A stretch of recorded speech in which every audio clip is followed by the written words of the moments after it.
Oval cricket ടെസ്റ്റിൽ ഇന്ത്യക്ക് ആവേശകരമായ ജയം. 6 റൺസിനാണ് ഇംഗ്ലണ്ടിനെ തകർത്തത്. ജയത്തോടെ പരമ്പര സമനിലയിലായി. 2 ഇന്നിംഗ്സുകളിലായി 9 വിക്കറ്റുകൾ നേടിയ മുഹമ്മദ് സിറാജാണ് കളിയിലെ താരം.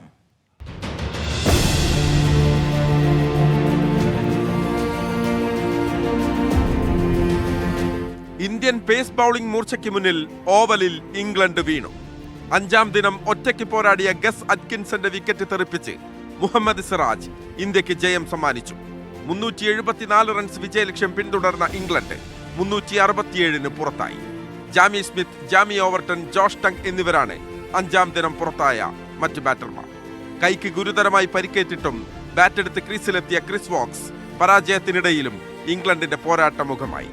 2 ഇന്നിംഗ്സുകളിലുമായി 9 വിക്കറ്റുകൾ നേടിയ മുഹമ്മദ് സിറാജ് പരമ്പരയിലാകെ 23 വിക്കറ്റുകൾ സ്വന്തമാക്കി. പ്രസിദ്ധി കൃഷ്ണ 4 വിക്കറ്റുകൾ നേടി. ലീഡ്സിൽ 5 വിക്കറ്റിന്റെ തോൽവി. എഡ്ജ്ബാസ്റ്റണിൽ 336 റൺസിന്റെ ചരിത്ര ജയം. ലോർഡ്സിൽ കണ്ണീര് വീണ 22 റൺസ് പരാജയം. മാഞ്ചസ്റ്ററിൽ പിടിച്ചുവാങ്ങിയ സമനില. ഒടുവിൽ ഓവലിൽ എന്നും ഓർമ്മയിൽ നിൽക്കുന്ന ജയം. ജയത്തോളം പോന്ന സമനിലയാണ് പരമ്പരയിൽ ഇന്ത്യ നേടിയത്. ആൻഡേഴ്സൺ ടെണ്ടുൽക്കർ ട്രോഫി 2-2 സമനിലയിൽ പിരിഞ്ഞു. വെള്ളക്കുപ്പായത്തിൽ രോഹിത് കോഹ്ലി യുഗത്തിന് ശേഷം ശുഭ്മൻ ഗില്ലിന്റെ നായകത്വത്തിലെത്തിയ ഇന്ത്യൻ ക്രിക്കറ്റിന്റെ പുതുതലമുറയാണ് ഇംഗ്ലീഷ് മണ്ണിൽ തോൽക്കാനാകില്ലെന്ന് പറഞ്ഞത്. സമീപകാല ടെസ്റ്റ് മത്സരങ്ങളിൽ നിന്ന് വ്യത്യസ്തമായി 5 മത്സരങ്ങളും 5-ാം ദിവസം വരെ നീണ്ട പരമ്പരയായിരുന്നു ഇത്. പരമ്പരയിൽ ഇരു ടീമുകളും ചേർന്ന് നേടിയത് 21 സെഞ്ചുറികൾ. ടെസ്റ്റ് ക്രിക്കറ്റ് ചരിത്രത്തിൽ തന്നെ ഇതാദ്യം.